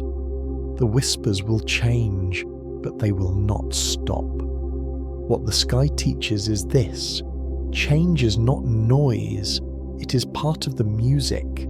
Stars burn not in chaos, but in balance. Galaxies spin not in frenzy, but in flow. Even the explosions, the supernovae, the collisions, are not anger, but release, transformation. The universe grows not through destruction, but through change. The sky whispers this truth over and over. Nothing is lost, everything becomes. And so when you lie beneath the stars, you are not alone. You are listening to a history longer than time as we know it. You are hearing the voices of suns and atoms and waves that have travelled across impossible distances just to arrive here now, not to warn, not to explain, but simply to be seen, to be felt, to be part of your breath, your stillness, your night. The whispers of the infinite sky are not only above, they are within. The atoms in your bones once drifted through this space. The hydrogen in your water was born in the Big Bang. The calcium in your teeth was forged in stars. The iron in your blood came from an explosion older than the sun. You are not beneath the sky, you are made of it. Every heartbeat echoes with its rhythm. Every dream floats on its gravity. Every silence within you is a mirror of the one above. So listen, not with ears, but with presence, with breath, with awe. The sky does not rush. It waits. Its messages are always arriving, always becoming clearer, if we slow down enough to hear them. You do not need to understand every star, every curve, every particle. You only need to be still enough to receive the quiet, to notice the soft patterns, to accept the vastness not as something to fear, but as something to trust. And when you do, the infinite sky will speak, not in words, not in answers, but in something even more gentle, in peace, in wonder, in the hush that lives just beyond thought. That hush has always been there, and it always will be. Let us now drift deeper into that endless hush, where silence becomes meaning and starlight becomes memory. The infinite sky is not only something we see, it is something we live within. It stretches above us and through us, touching every atom, guiding every path. It holds the rhythm of the cosmos, and though we often rush past it, caught in the noise of days, the sky waits, always whispering its gentle truths. One of those truths is time, not the ticking of clocks, but the wide flowing time of the stars. The sky teaches us that time is not a straight road. It is a spiral, a cycle, a tide. Every night the stars rise and fall, not because they move, but because we do. The earth turns and the sky responds. This movement is ancient, but it never grows old. For thousands of years, humans have marked time by the turning sky, the rising of Sirius in summer, the setting of Orion in spring, the appearance of the Milky Way in the heart of night. These are not just patterns, they are echoes of the deep pulse of the universe. Imagine now the Milky Way, not as a band across the sky, but as what it truly is, a spiral galaxy, vast beyond thought, filled with hundreds of billions of stars. We live in one of its arms, turning slowly like a leaf caught in a whirlpool. Our sun orbits the galactic centre every 225 million years. That means in all of Earth's history, only about 20 full orbits have passed. The dinosaurs saw different stars than we do. The continents moved under different skies, and yet the whispers remain the same. The message is continuity, motion without haste, time as a circle drawn in light. Some of the stars we see tonight are already gone. Their light left long ago, and they have since burned out or exploded. But that light still travels, still reaches us, still becomes part of our sky. This does not make them ghosts, it makes them echoes. The sky holds the voices of stars that no longer burn. It holds the laughter of novas, the sighs of dying suns, the final breath of collapsing giants. In this way, the sky is a kind of memory keeper. It forgets nothing. It saves all light, all motion, all becoming. And then there is starlight itself, ancient and fragile yet persistent. It crosses oceans of space to reach your eyes, not just once but constantly, even when you sleep, even when the sun hides it. During the day, the sky is flooded with the sun's light, and so the stars are hidden. But they are still there, still shining, still whispering. You are never without their presence. It wraps around you always, as steady as breath. Among those stars are variable stars, ones that change in brightness over time. They pulse and fade not from flickering, but from their own internal rhythm. Some are giant stars swelling and shrinking like slow heartbeats. Others are binaries, two stars circling each other, their light weaving together as they pass and pull. These variations are whispers too. They tell us of distance, of size, of age. Some even act as cosmic yardsticks, letting us measure how far away they are by the rhythm of their light. These stars beat across space like quiet drums, their rhythm marking the passage of light across the void. And in this endless whispering sky, there are explosions too. Supernovae, the brilliant death of massive stars, flare into brightness, sometimes outshining entire galaxies for a moment. But even these bursts are not violent in the way we imagine. They are transformations. The star gives up its shape, its balance, and becomes something else. A neutron star, a black hole, or simply dust, scattered back into the great wind of creation. That dust carries with it elements: iron, carbon, oxygen, the building blocks of you and me. The sky does not just whisper ideas, it whispers itself into your body.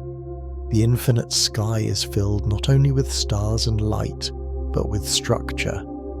Nebulae, vast clouds of gas and dust, float between stars like the brushstrokes of a cosmic painter. Some are nurseries where new stars are born. Others are remnants, the ashes of what came before. When you look at images of the Orion Nebula, or the Pillars of Creation, or the Horsehead Nebula, you are seeing the sky's breath, frozen in time. These clouds are shaped by gravity, by radiation, by magnetic fields, all invisible forces drawing visible forms, and yet they appear soft, gentle, as though the universe itself is drawing in slow motion. Galaxies too speak in shapes, spirals, ellipses, irregular clouds of stars bound together by unseen arms. Their motion tells us of the invisible web that holds them, a web of dark matter, of gravity, of the faint echo of the universe's birth. When galaxies pass near each other, they do not always collide. Sometimes they dance, they pull and stretch and twist, sending long tendrils of stars spiraling outward. These interactions happen over millions of years. To us, they are frozen scenes, but to the sky they are conversations, whispers exchanged through light and motion. There is also radio light, not sound, but long, slow waves that drift through space. Our eyes cannot see them, but radio telescopes can. These waves tell us of pulsars, the spinning corpses of dead stars that emit beams of radiation like lighthouse beacons. They spin with clock-like precision, sending pulses that reach us with perfect timing. Some spin many times per second, others slower, but each one is steady, ancient, and dependable. Their regularity makes them tools for measuring space-time itself. The sky uses these pulses like a metronome, keeping the time of the cosmos. The sky's whispers are not limited to light or particles. They are also found in silence. In the great voids between galaxy clusters, there are spaces almost entirely empty, vast regions with hardly a star, hardly a particle. These voids are not failures of creation. They are part of the pattern. Like the pause in a song, like the breath between words, they make the structure possible. The universe needs sense as much as it needs sound, emptiness as much as fullness.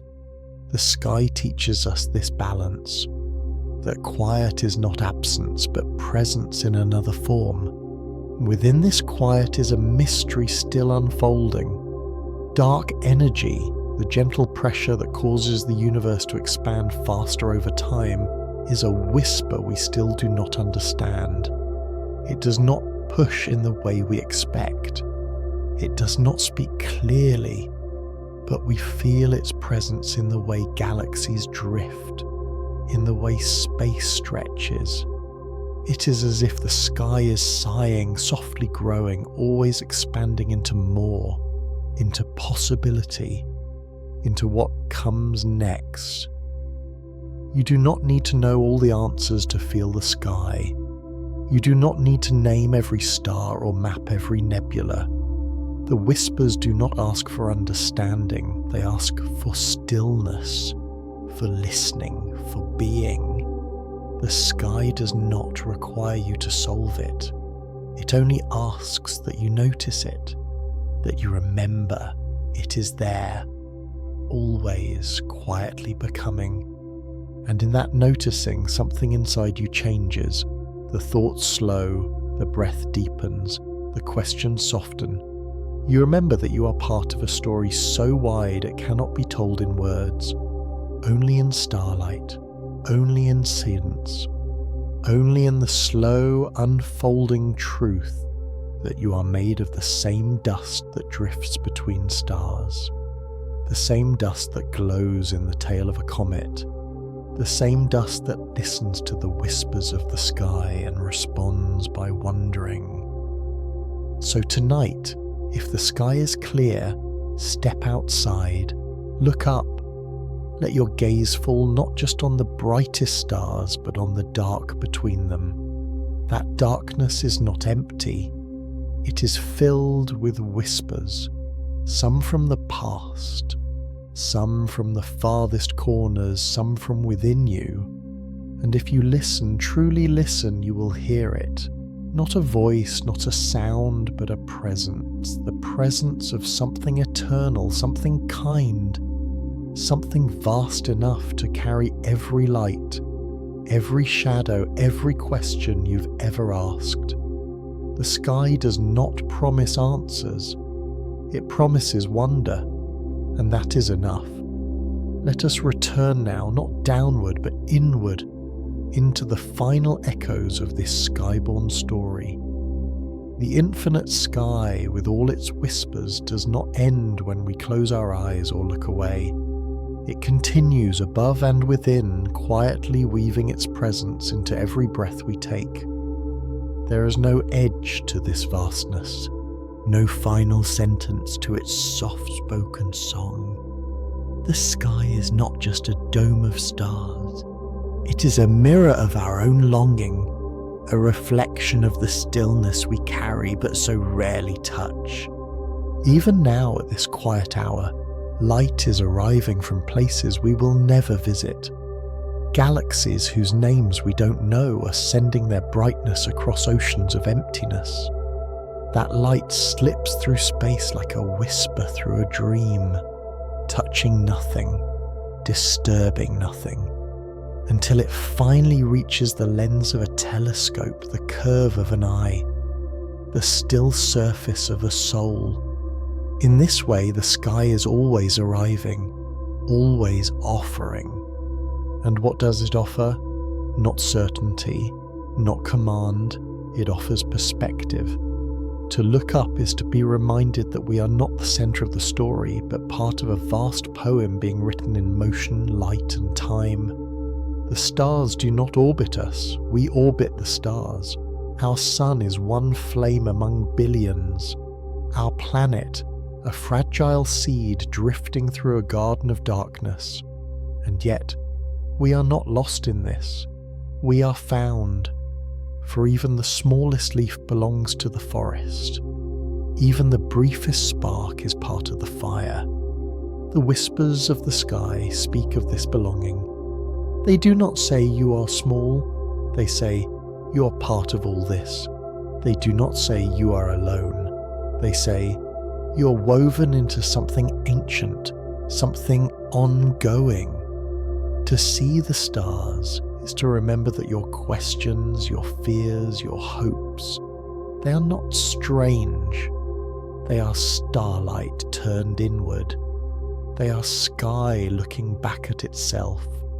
Consider the rhythm of day and night. The earth turns, and with it the light comes and goes, but the sky itself does not change. The stars remain. They are simply hidden by the brightness of our own sun. There is meaning in this. Often the truth is not gone, only outshone by what is near. The sky teaches patience, wait, and the stars return. Wait, and clarity comes, not in answers shouted from above, but in the gentle return of darkness, of stillness, of vision. The auroras, too, are whispers, bursts of colour in the polar night caused by particles from the sun here meeting Earth's magnetic field. They dance silently, green and red and violet, like spirits across the sky. No sound, no explanation needed. Just movement, just light. They are reminders that the sky does not whisper only in distant starlight, but in the nearness of atmosphere, in the pulse of our own planet. Even the earth listens to the sun. Even the sun listens to the galaxy. And so the song continues. And the moon, so familiar, so close, it reflects the sun's light, but holds its own silence. It rises and falls, tugging at oceans, guiding nocturnal rhythms. Its phases are a calendar older than calendars. It does not shine by itself, but it still glows, just like us. We shine not by isolation, but by reflection, by receiving and returning the light that touches us. The moon reminds us that we do not need to burn to be bright, we need only to reflect with kindness. Even silence has texture in the sky. In the moments between meteors, between flashes, between discoveries, there is a lull, and in that lull, meaning grows. The most profound whispers are not the ones that tell us facts, but the ones that help us feel. When you sit in silence under a starlit sky, something opens inside, a kind of release, a remembering of what you are. You do not need to solve the stars to know they are beautiful. You do not need to explain the dark to rest in it. The infinite sky is not something we reach. It is something we live with. It does not need to be conquered. It needs to be kept, not held in our hands, but in our hearts. The stars will go on shining whether we see them or not. But when we do look, when we do listen, we become part of something timeless, not outside of it, not above it, within it. And within that vastness we find gentleness. The galaxy does not rush. The stars do not hurry. The sky changes over billions of years, and yet its pace is soft enough to soothe even the busiest mind. When you look up and see that nothing is in a rush, you remember that you, too, can slow down. That life is not a race. That presence is not a task. That being is enough. So what do we make of all these whispers? What do they tell us in the end? Perhaps nothing we didn't already know but had forgotten. That beauty does not shout. That wonder lives in stillness. That silence is not empty but full. That we belong to something grand, not because we control it, but because we are part of it.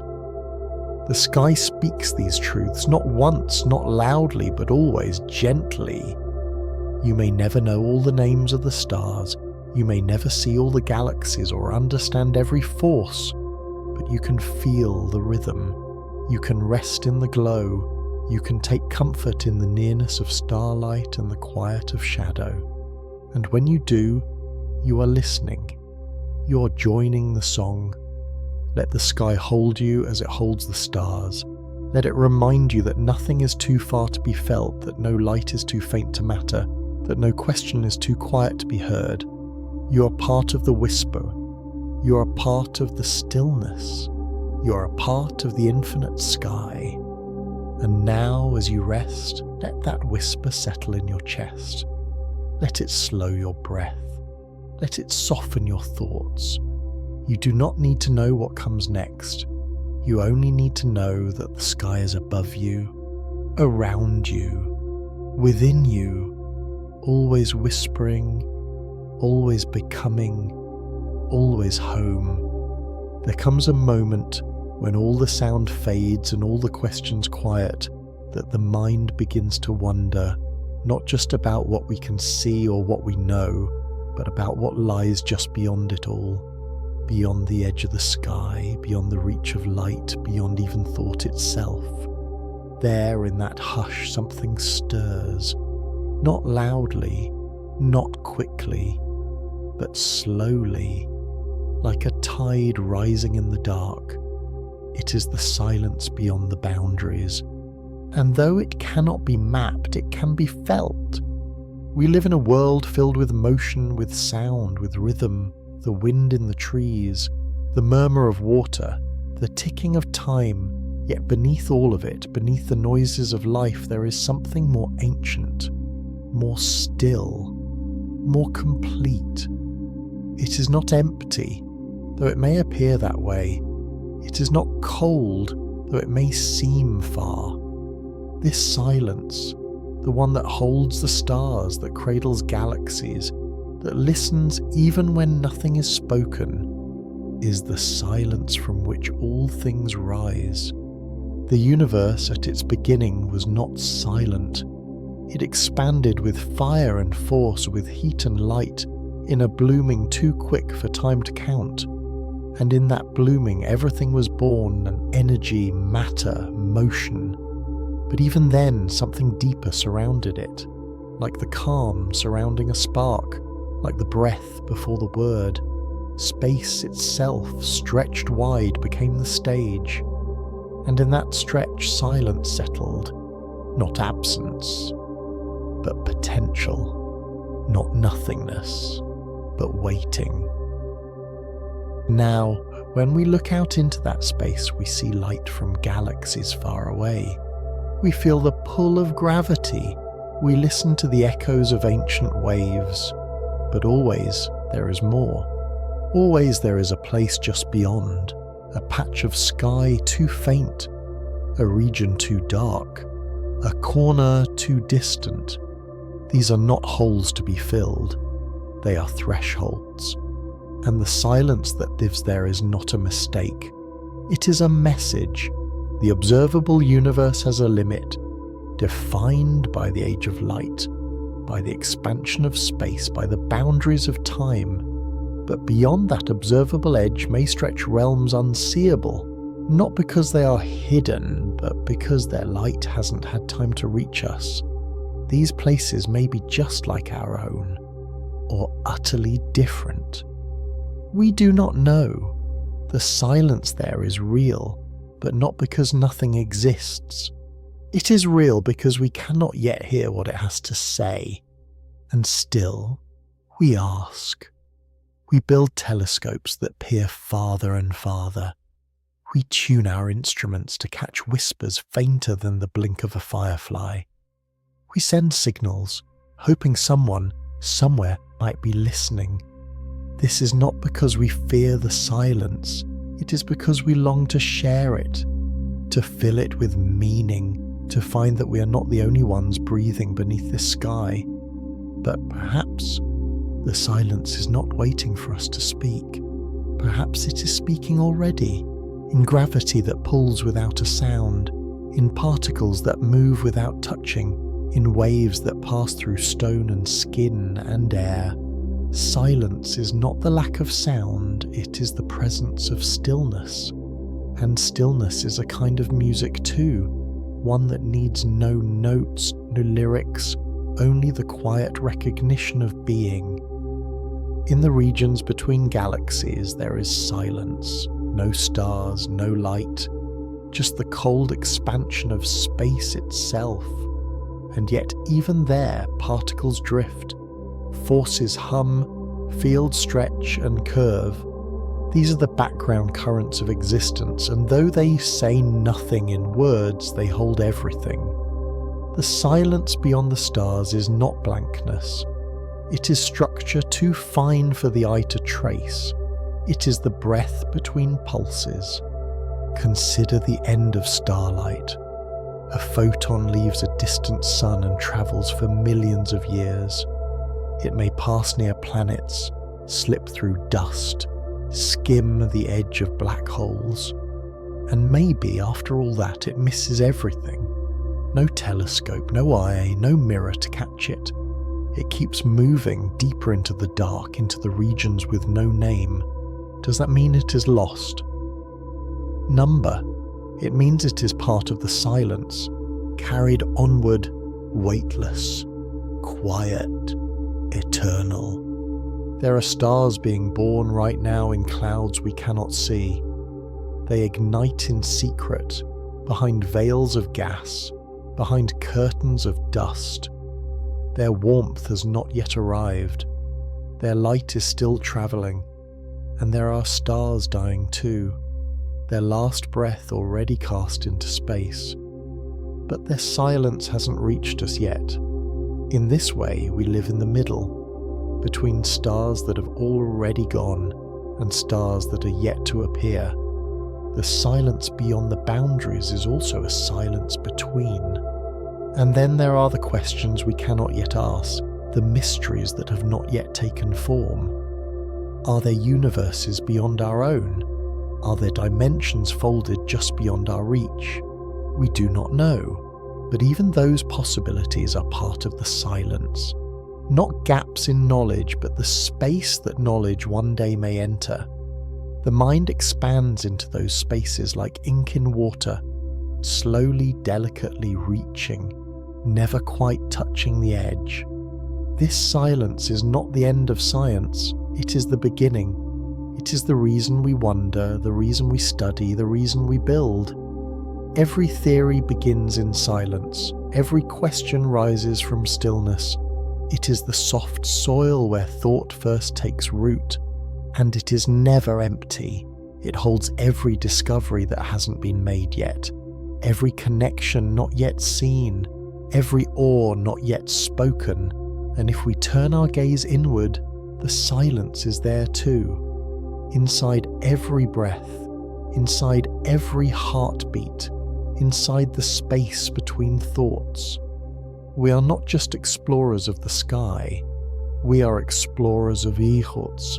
When we sit still, when we let the noise fall away, we begin to hear it.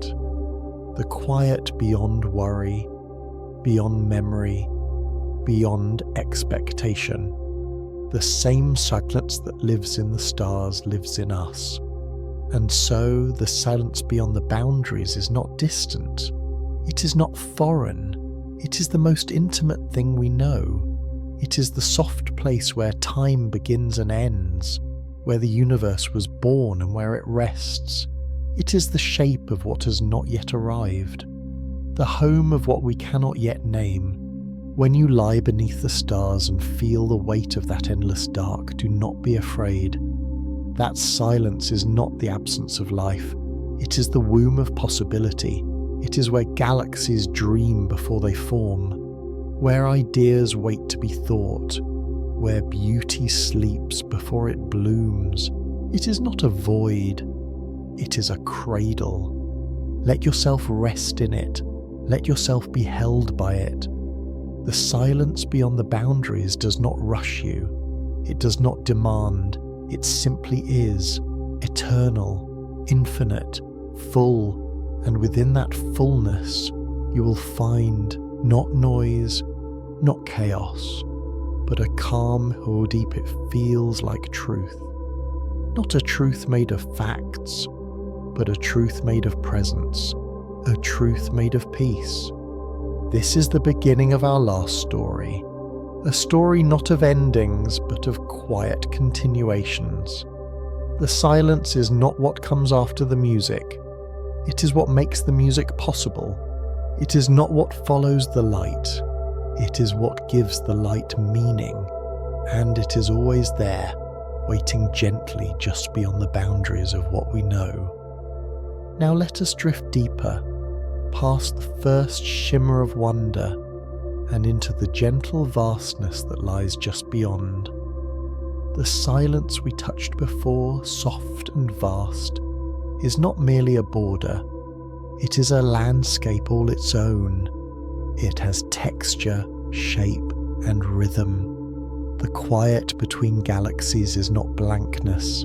It is breath, held long and slow by something larger than we can name.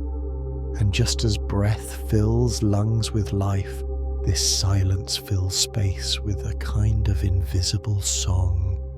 Imagine now the fabric of the universe, not as cold or mechanical, but as something more tender.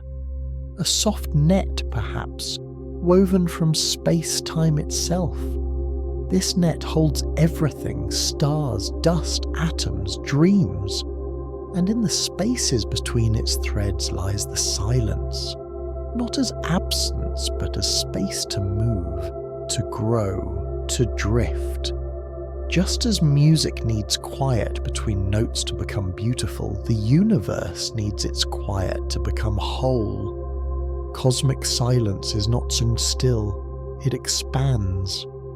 The universe itself is stretching like a slow breath drawn over billions of years. Galaxies drift apart, carried not by wind or force, but by the steady unfolding of space. And in that unfolding, silence grows. It grows between stars, between moments, between thoughts. The farther we look, the more of it we find. But it never feels empty. It feels complete. At the edges of our sight, where telescopes reach their limits, lies the cosmic microwave background. It is not a sound, but it once was. A whisper from the moment the universe cooled enough for light to travel freely.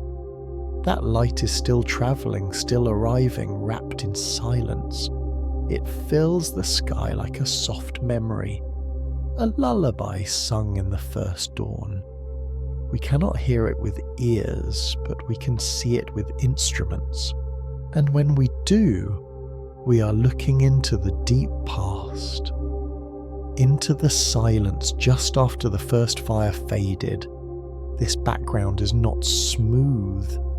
It is speckled with tiny variations, ripples in the early universe. Those ripples became galaxies. They became stars. They became us. And so even silence is not uniform. It is alive with subtle differences, tiny seeds of structure, gentle shifts that would one day become forests, oceans, thoughts. It is humbling to realize that everything we know grew from quiet that was not quite quiet. What lies beyond even that ancient light? We do not know. There is a boundary, not of walls, but of time. Light has not had enough time to reach us from farther away. And yet, if the universe is larger than what we can see, and most scientists believe it is, then there are regions beyond our reach, wrapped in silence deeper still. Not because they are silent in themselves, but because their voice hasn't arrived. Some theories suggest that beyond our visible bubble, space may go on forever, that stars continue, galaxies swirl, and perhaps other versions of reality unfold. If true, this would mean that the silence we feel is not a limit, but a veil, a curtain drawn over a room we haven't yet entered. And what lies beyond that curtain? Possibility. And in that possibility, wonder. Other theories suggest that our universe may be just one bubble among many. A multiverse, each universe a different unfolding with its own rules, its own rhythms, its own silence. Perhaps in one, gravity is stronger. In another, time flows differently. These are not stories of fiction. They are questions born from the quiet places in physics where math points beyond the known. The silence at the edge of thought gives birth to these dreams. And though we may never touch those other universes, their existence changes something in us. It widens our sense of what is real. It humbles us. It softens the sharp corners of certainty. The silence beyond the boundaries becomes not just a space, but a teacher. A gentle guide reminding us that not all things can be named, and not all truths are loud. In the quiet of deep space, time stretches too. Near black holes it slows, drawn down by gravity's deep pull. This too is part of the silence, a place where even time whispers instead of shouting, where seconds drip like honey, thick and slow. Around those black holes, space folds inward, and light cannot escape. And yet the silence there is not lifeless. It is full of potential, of mystery, of transformation, of birth and end intertwined. Stephen Hawking once suggested that black holes may not be the end after all. That information may leak out in a whisper too soft for us to hear yet. That what falls in may not be lost, but remembered in a different form. This is the kind of silence that gives hope. Not the silence of forgetting, but the silence of waiting. Even on Earth, we carry these echoes. In the deep ocean, where sunlight fades and pressure grows, creatures drift in darkness, surrounded by a silence more ancient than language. And yet life thrives. Bioluminescent fish blink messages. Whale songs travel miles.